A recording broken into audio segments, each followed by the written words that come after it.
Selamat pagi Bapak Ibu Saudara yang diberkati oleh Tuhan. Saya percaya saudara dalam kondisi yang prima selalu mengalami lawatan Allah yang luar biasa. Karena saudara mengandalkan Tuhan dalam hidup saudara. Kita bersyukur kepada Tuhan kalau masih menginjak pada hari ini. Itu semua karena berkat kasih karunia-Nya yang luar biasa dalam hidup kita.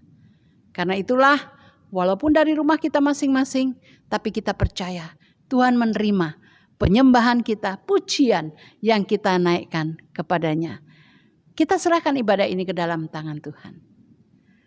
Ke dalam tangan-Mu ya Bapa di surga, kami serahkan ibadah ini. Kiranya jadi menjadi berkat bagi kami dan membawa hormat kepujian bagi nama Tuhan. Amin. Selamat pagi Bapak Ibu Saudara-saudara yang dikasihi oleh Tuhan.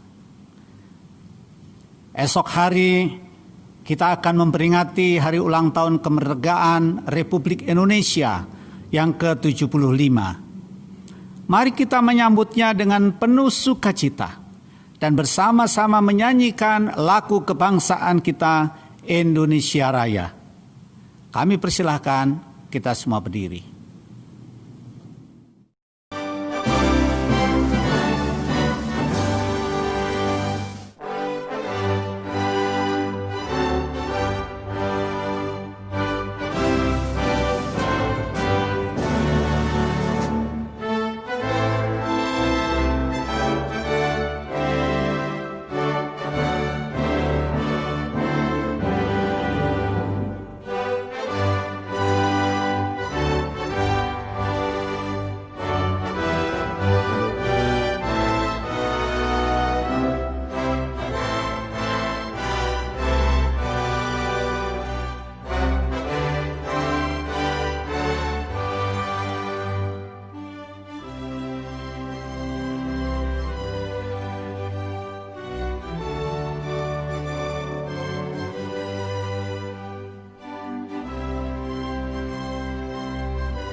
Persilahkan duduk. Bapak, Ibu, dan saudara-saudari yang dikasihi oleh Tuhan, bersyukur kita masih diberi kesempatan oleh Tuhan untuk memasuki hari yang baru, Minggu tanggal 16 Agustus 2020 ini. Hari ini kita masih bisa beribadah bersama, walaupun dari rumah kita masing-masing.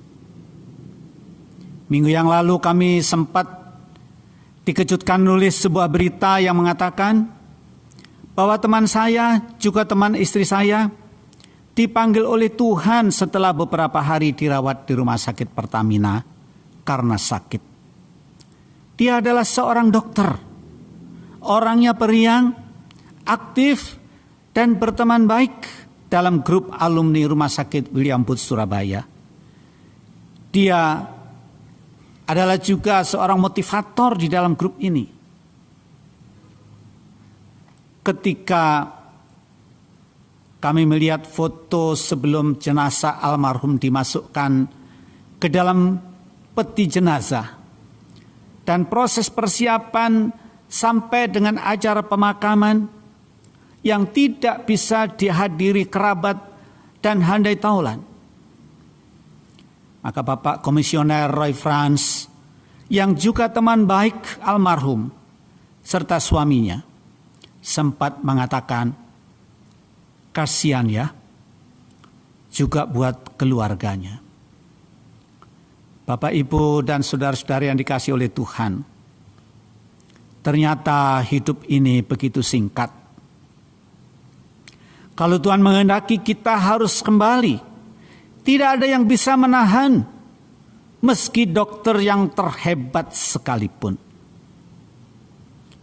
Karena itu sementara kita masih diberi kesempatan untuk menjalani hidup ini, mari kita manfaatkan dengan baik untuk hidup dekat dan lebih berserah kepadanya, serta hidup yang memuliakan namanya.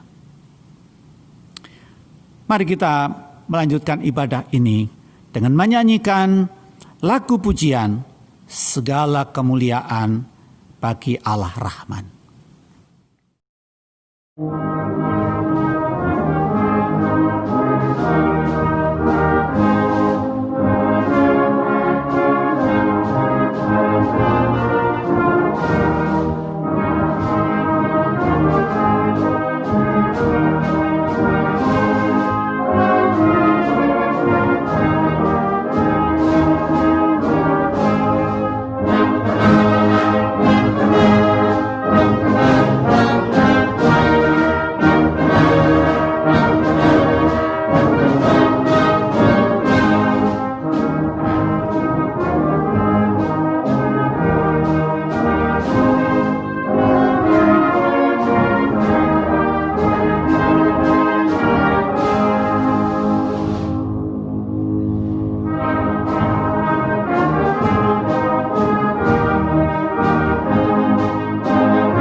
Mari kita berdoa.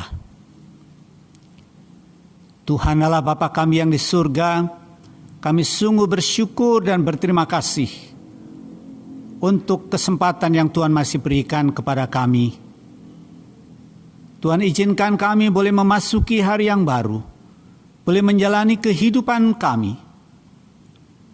Bapa di surga, kami juga bersyukur dan berterima kasih untuk kesehatan dan kekuatan yang Tuhan berikan, untuk kesempatan yang Tuhan berikan, di mana kami dapat beribadah bersama di rumah kami masing-masing. Kami bersyukur dan berterima kasih untuk semua kebaikan-Mu ya Bapa, kepada kami dan seluruh keluarga kami. Kami menaikkan syukur kami bersama pada pagi hari ini, bersama keluarga kami, dan menyerahkan seluruh hidup kami ke dalam tangan-Mu ya Bapa, supaya Tuhan berkenan memberkati ketika kami beribadah bersama pagi hari ini. Ini doa dan ucapan syukur kami, dalam nama Tuhan Yesus kami persembahkan. Amin. Shalom, Bapak, Ibu, Saudara-saudari terkasih di dalam Tuhan Yesus. Saat ini saya mau bersaksi tentang dahsyat dan ajaibnya Tuhan kita, Yesus Kristus. Tanggal 5 Juli 2020 kemarin, saya dinyatakan positif COVID-19. Perasaan saya saat itu sangat bingung dan tidak tahu harus berbuat apa. Saya hanya bisa berdoa dan berserah kepada Tuhan. Saya mengikuti protokol pemerintah dan dirujuk ke rumah sakit penanganan COVID. Saya sempat dirawat di rumah sakit selama 25 hari. 2 minggu pertama, saya sudah sehat. Tetapi hasil swab masih menunjukkan saya positif. Akhirnya saya dirujuk ke Wisma Atlet untuk perawatan lebih lanjut. Sampai di Wisma Atlet, saya merasakan jantung saya berdebar kencang, tetapi saya tidak merasakan keluhan selain itu. Dokter memeriksa dan menemukan debaran jantung saya sampai 200. Normal debaran jantung adalah 60 sampai 100.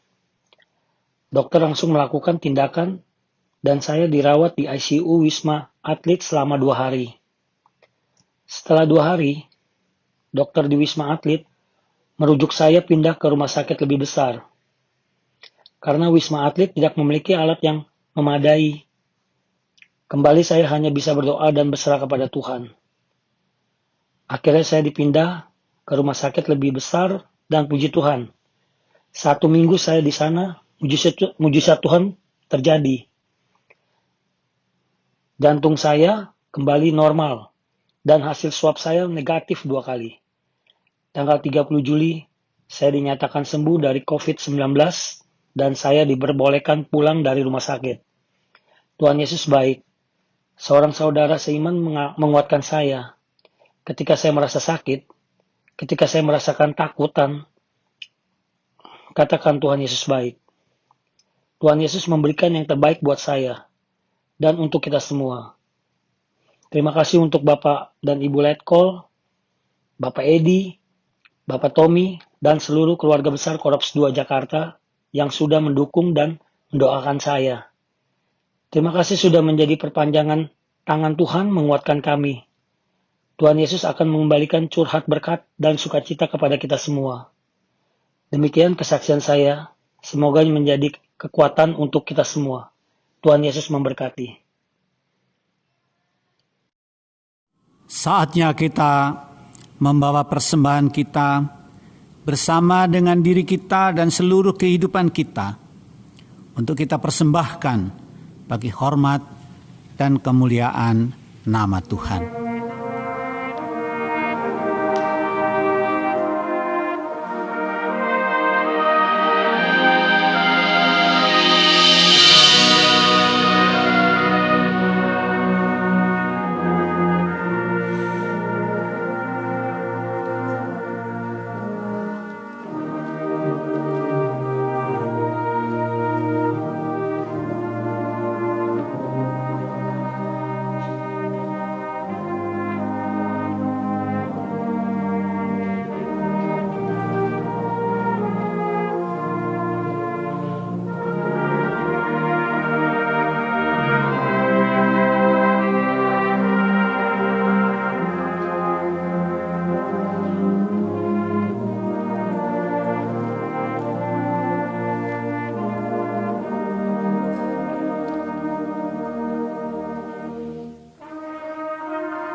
Mari kita berdoa. Tuhan Allah Bapa kami yang di surga, Engkau yang sudah mengizinkan kami untuk menjalani kehidupan ini. Engkau yang sudah menyatakan berkat-berkat-Mu untuk kami dan keluarga kami.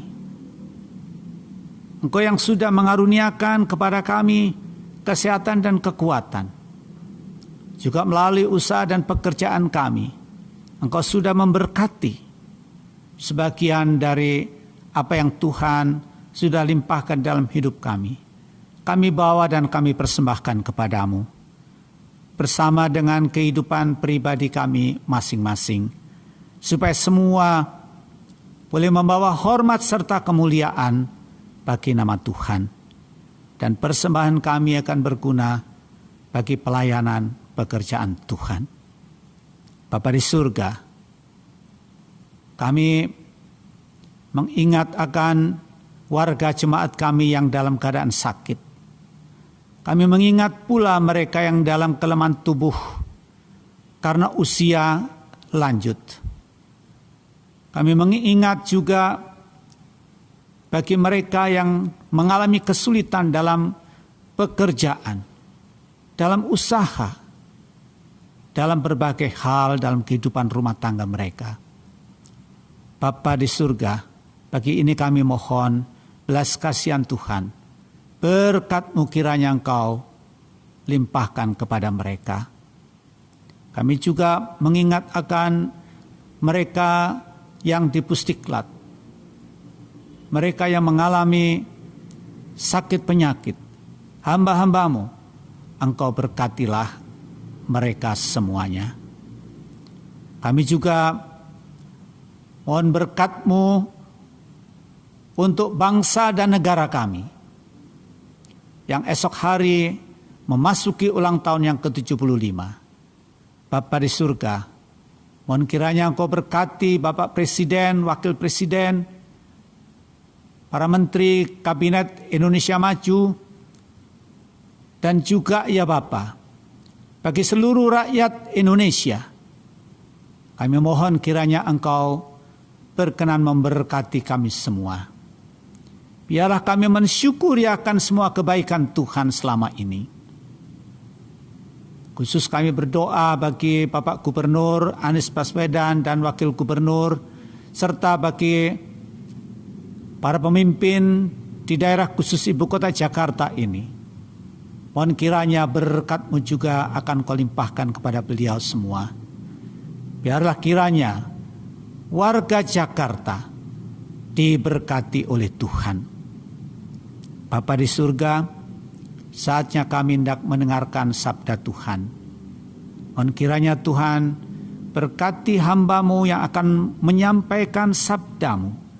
Biar kiranya hamba-Mu akan menjadi alat Tuhan untuk menjadi saluran berkat-Mu bagi kami semua yang mendengarkan firman-Mu. Ini doa dan ucapan syukur kami Bapa. Di dalam nama Tuhan Yesus kami persembahkan. Amin. Selamat pagi, selamat hari Minggu, Ibu, Bapak, Saudara yang diberkati oleh Tuhan.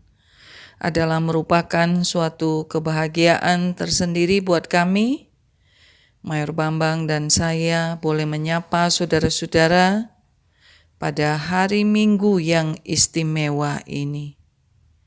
Hari ini tanggal 16 Agustus 2020 dan besok bangsa dan negara kita akan memperingati hari ulang tahun kemerdekaan negara kita yang ke-75 di tahun 2020 di tengah-tengah pandemi COVID-19.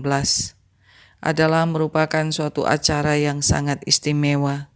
Dan hari ini suatu kehormatan buat saya apabila diberi kesempatan untuk menyampaikan firman Tuhan sehubungan dengan hari kemerdekaan negara kita. Firman Tuhan akan kita baca bersama-sama dari Injil Yohanes pasal 8 ayat 30 hingga ayat yang ke-36. Lembaga Alkitab Indonesia memberi judul Kebenaran yang Memerdekakan. Demikian firman Tuhan. Setelah Yesus mengatakan semuanya itu, banyak orang percaya kepadanya. Maka katanya kepada orang-orang Yahudi yang percaya kepadanya, "Jikalau kamu tetap dalam firman-Ku, kamu benar-benar adalah murid-Ku, dan kamu akan mengetahui kebenaran, dan kebenaran itu akan memerdekakan kamu." Jawab mereka, "Kami adalah keturunan Abraham dan tidak pernah menjadi hamba siapapun. Bagaimana engkau dapat berkata bahwa kamu akan merdeka?" Kata Yesus kepada mereka, "Aku berkata kepadamu, sesungguhnya setiap orang yang berbuat dosa adalah hamba dosa. Dan hamba tidak tetap tinggal dalam rumah, tetapi anak tetap tinggal dalam rumah. Jadi apabila anak itu memerdekakan kamu, kamu pun benar-benar merdeka." Ibu bapak saudara yang diberkati oleh Tuhan, perayaan Hari Ulang Tahun Republik Indonesia yang ke-75 di tahun 2020 ini akan menjadi suatu perayaan yang sangat istimewa. Telah disampaikan kepada masyarakat bahwa perayaan peringatan HUT RI tahun ini tidak akan mengundang masyarakat, dan bahkan para menteri pun hanya akan mengikuti acara yang luar biasa ini secara virtual. Acara akan diselenggarakan sesuai dengan protokoler kesehatan dan tentu saja akan sangat menarik untuk ditonton. Besok kita akan menyaksikannya bersama-sama di rumah kita masing-masing. Ibu bapak saudara yang diberkati oleh Tuhan, mengapa kita harus memperingati HUT kemerdekaan? Tentu saja untuk mensyukuri rahmat Tuhan dan mengenang kembali saat-saat sulit ketika kita hidup di alam penjajahan. Selama 3,5 abad kita dijajah Belanda dan 3,5 tahun dijajah oleh Jepang. Secara politik dan ekonomi kita dijajah. Negara dan rakyat Indonesia menderita lahir dan batin, sebagaimana yang sering kita saksikan di film-film kemerdekaan. Pada saat diberlakukannya kerja paksa, rakyat dipaksa untuk bekerja tanpa upah dan tanpa diberi makan, dan hal ini menyebabkan penderitaan dan kelaparan bagi rakyat Indonesia. Rakyat tidak diberi kebebasan untuk menjual hasil panen mereka. Mereka harus menjual hasil panen mereka kepada Belanda, dan Belanda membelinya dengan harga yang sangat murah, dan akibatnya rakyat Indonesia mengalami banyak kerugian. Bagi mereka yang berani memberontak, maka mereka akan dihukum, dan hukumannya tidak manusiawi, dicambuk, dipukul, digantung mati tanpa memperdulikan hak asasi manusia. Tuhan Yesus sendiri hidup dalam konteks penjajahan Romawi yang telah sekian lama menggerogoti bangsanya. Bangsa Israel telah sekian lama mengharapkan datangnya seorang pembebas politik yang mereka sebut sebagai Mesias. Label ini pernah diberikan pada kaum Makabe yang berjuang secara revolusioner. Namun perjuangan itu berakhir dengan kegagalan. Yesus menyadari keadaan penjajahan ini serta dampak-dampak yang ditimbulkannya. Karena itulah dia juga membahas tentang kemerdekaan. Dan tentu saja kemerdekaan yang dimaksud oleh Tuhan Yesus berbeda dengan apa yang dipikirkan oleh bangsa Yahudi pada zamannya. Tuhan Yesus berbicara tentang kemerdekaan rohani, spiritual freedom. Di awal pelayanan Bala Keselamatan di kota London bagian timur, Bala Keselamatan seringkali mengalami gangguan dari sejumlah besar orang yang berbondong-bondong melempari barisan Bala Keselamatan dengan tomat-tomat busuk, buah-buah busuk, telur busuk, dan lain-lain. Sebenarnya apa yang menggerakkan masyarakat melakukan hal itu? Masyarakat keberatan karena mereka kehilangan penghasilan mereka. Wanita-wanita tunasusila mereka telah dibina oleh Bala Keselamatan, William dan Catherine Booth. Para pemabuk mereka sudah berubah dan tidak lagi ketergantungan dengan minuman keras. Kecanduan mereka sudah lenyap.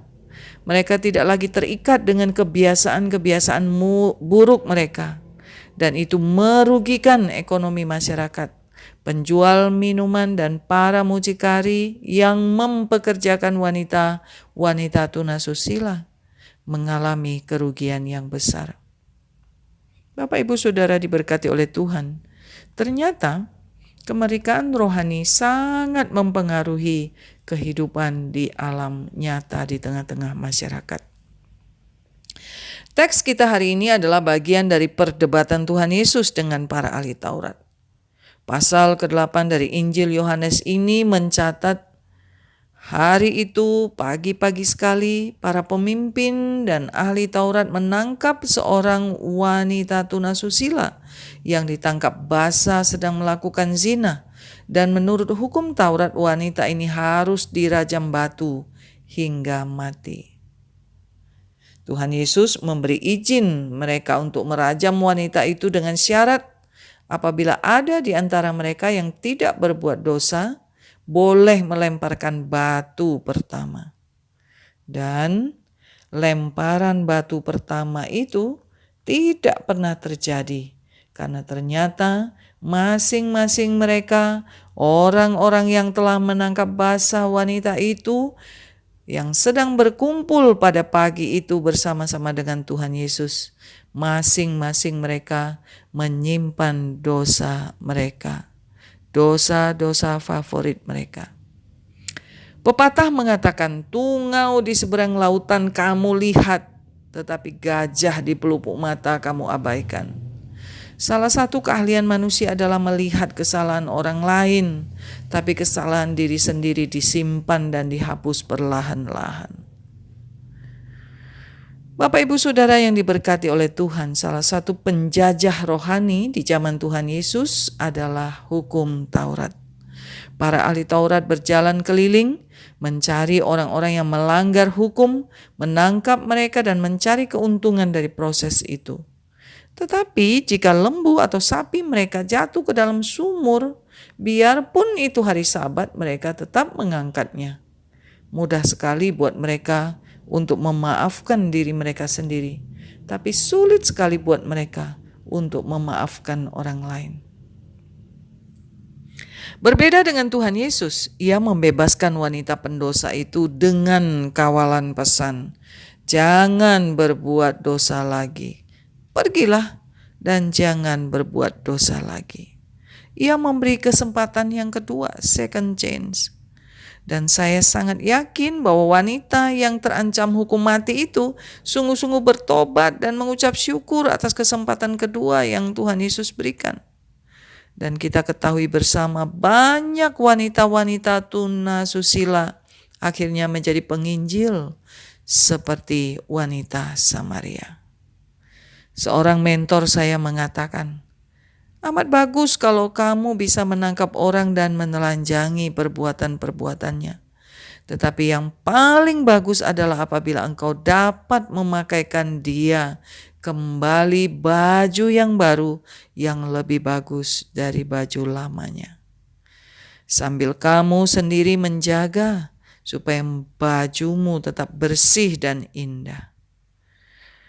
Artinya, gunakanlah hukum dan aturan di muka bumi ini untuk mengangkat orang, bukan untuk menjatuhkannya.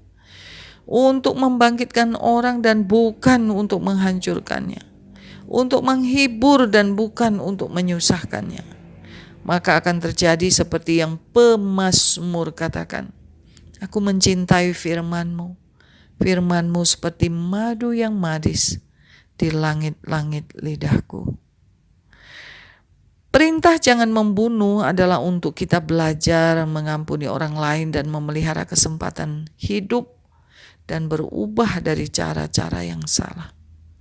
Perintah jangan mencuri adalah untuk kita ikut menjaga harta milik sesama kita. Perintah jangan berzinah adalah untuk membantu saudara-saudara kita membangun keharmonisan rumah tangganya. untuk melihat anak-anaknya bertumbuh menjadi pribadi-pribadi yang kuat dan bahagia. Kehadiran Tuhan Yesus ke dalam dunia merubah banyak hal. Ia berjalan berkeliling, membebaskan orang-orang dari ikatan kuasa-kuasa kegelapan, ikatan sakit penyakit, ikatan kebiasaan-kebiasaan buruk yang menjerat manusia. Tidak ada yang tidak dapat dilakukannya. Dari begitu banyak peristiwa yang dilakukan oleh Tuhan Yesus, saya ingin mengangkat 2 peristiwa pembebasan kebiasaan buruk yang telah dilakukan Tuhan Yesus kepada kedua orang yang berbahagia. Orang yang pertama adalah seorang lumpuh yang berbaring di tepi kolam Bethesda. Sudah 38 tahun dia sakit. Dia sedang menunggu air bergoncang dan berharap ada orang yang mendorongnya masuk ke dalam kolam ketika air mulai bergoncang. Sebab menurut kepercayaan masyarakat setempat, jika air kolam bergoncang, maka orang pertama yang masuk dalam kolam akan sembuh. Dan sayangnya sudah puluhan tahun dia menunggu, tiada seorang pun yang menolongnya. Untunglah di hari yang berbahagia itu Tuhan Yesus datang di tepi kolam Bethesda. Tuhan Yesus dengan otoritas ilahi berkata, "Angkatlah tilammu dan berjalanlah." Kebiasaan manusia suka mengikuti kepercayaan masyarakat. Kebiasaan manusia yang lain adalah menunggu pertolongan orang. 2 kebiasaan buruk itu dihapuskan oleh Tuhan Yesus dari orang lumpuh di tepi kolam Bethesda. Sebenarnya orang itu bisa mengangkat tilamnya dan berjalan, asal saja dia mau menuruti perintah Tuhan. Tapi orang lebih suka mendengar apa kata masyarakat daripada apa kata Tuhan. Orang lebih suka menunggu orang datang menolong daripada Tuhan menolong. Pelajaran ini mengingatkan kepada kita, bangkit, kerjakanlah apa yang Tuhan katakan. Orang berbahagia kedua adalah Zakheus. Hari itu Tuhan Yesus masuk ke kota Yeriko. Dia bertemu dengan seorang kaya yang sedang memanjat pohon. Bapak Ibu Saudara diberkati oleh Tuhan, di mana-mana biasanya orang kaya itu suka dihargai orang. Tetapi orang kaya yang satu ini dibenci masyarakat karena dia adalah pemungut pajak. Dia tidak disukai oleh masyarakat. Ketika Tuhan Yesus memasuki kota Yeriko, orang banyak berusaha menghalang-halangi dia untuk bertemu Tuhan. Kebetulan badannya pendek dan dia terpaksa harus memanjat pohon. Tetapi di hari itu dia bertemu dengan Tuhan Yesus. Tuhan Yesus membebaskan dia dari kebiasaan buruknya. Zakheus yang tadinya orang yang sangat pelit, bagi dia hanya ada uang masuk dan tidak pernah ada uang keluar. Hari itu dia dibebaskan oleh Tuhan. Dia berubah menjadi donatur. Setengah dari miliknya diberikannya kepada orang miskin. Luar biasa. Di hari ulang tahun kemerdekaan RI yang ke-75, di tahun 2020, di tengah-tengah wabah COVID-19, kita diingatkan kembali bahwa Tuhan Yesus datang ke dalam dunia untuk memberikan kemerdekaan buat kita. Kemerdekaan, kebebasan dari semua kebiasaan buruk kita. Tidak ada yang tidak bisa diubah oleh Tuhan. Bapak Ibu Saudara diberkati oleh Tuhan, kitalah yang paling tahu kebiasaan buruk kita. Dan Tuhan rindu menjadikan kita orang-orang terbaiknya.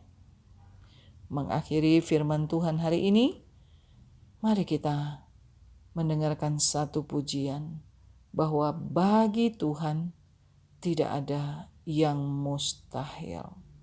Mari kita belajar meyakini firman Tuhan. Mari kita belajar hidup di dalam firman. Karena firman adalah kemerdekaan dan kebenaran yang memerdekakan.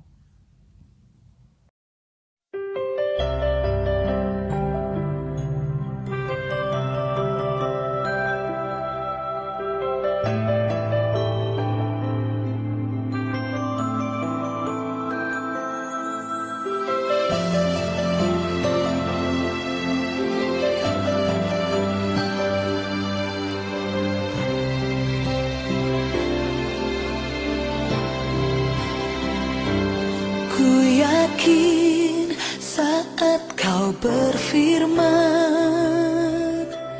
ku menang saat kau bertindak. Hidupku hanya ditentukan oleh perkataanmu. Ku aman karena kau menjaga.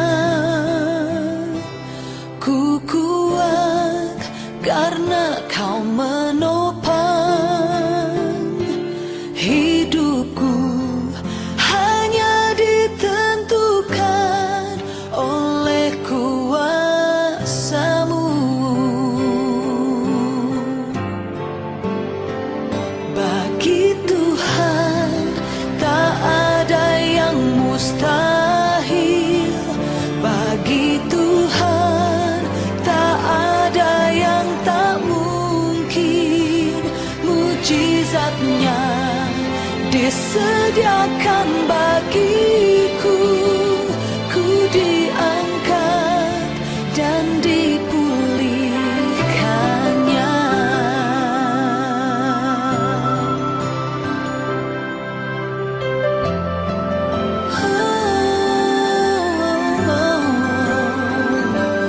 Ku yakin saat kau berfirman, ku menang saat kau bertindak.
Bapak Ibu Saudara, mari kita mengakhiri kebaktian ini dengan doa.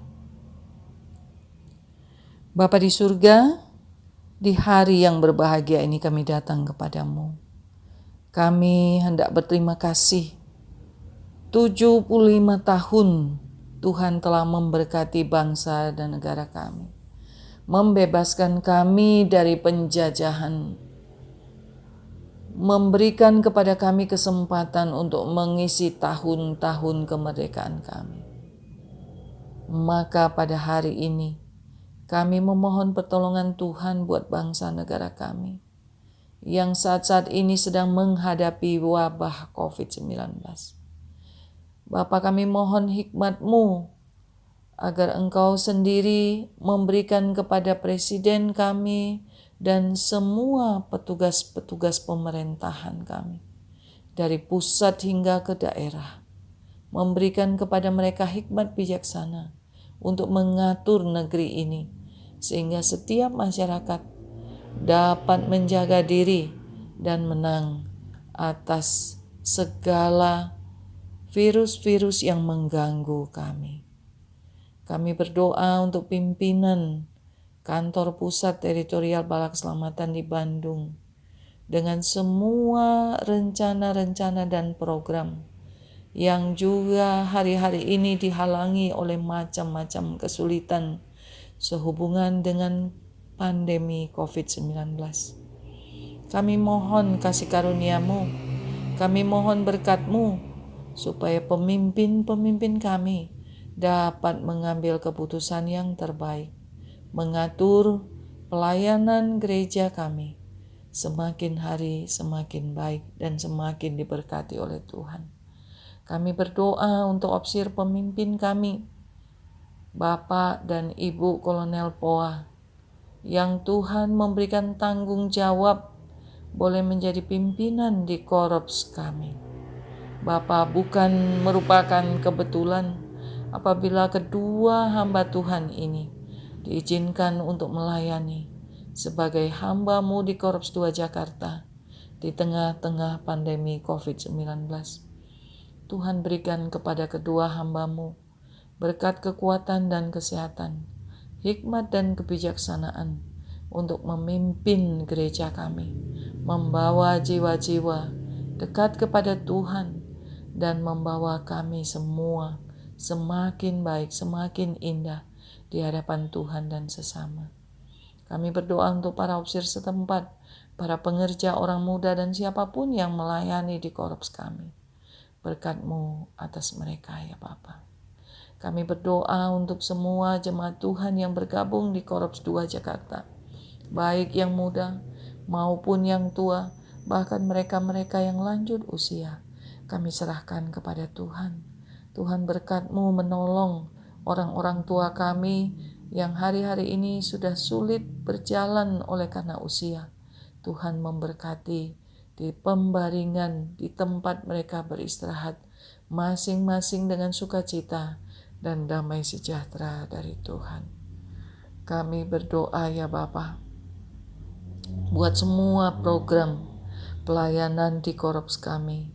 Bapa yang Maha Baik, kiranya Engkau memberkati sehingga program-program yang dapat diselenggarakan akan membawa berkat bagi kami semua, orang-orang yang bergabung di Korps 2 Jakarta.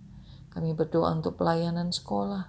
Tuhan juga pakai supaya sekolah Bala Keselamatan Jalan Mangga Besar 39 selalu menjadi berkat bagi masyarakat yang bergabung di dalamnya. Bagi guru-guru, kepala sekolah, dan anak-anak didik yang menggunakan fasilitas sekolah ini diberkati oleh Tuhan. Bapa yang Maha Kasih, kami mau mengucap syukur untuk hari yang indah, hari Minggu 16 Agustus 2020. Kiranya kami semua semakin hari semakin baik, semakin indah di hadapan Tuhan. Hari ini lebih baik dari hari kemarin, dan hari esok lebih baik dari hari ini. Kami berdoa untuk saudara-saudara kami yang mengalami banyak tantangan di masa pandemi ini, baik kesulitan ekonomi maupun masalah-masalah keluarga. Tuhan sendiri dengan cara Tuhan yang ajaib memberikan jalan keluar buat setiap kami.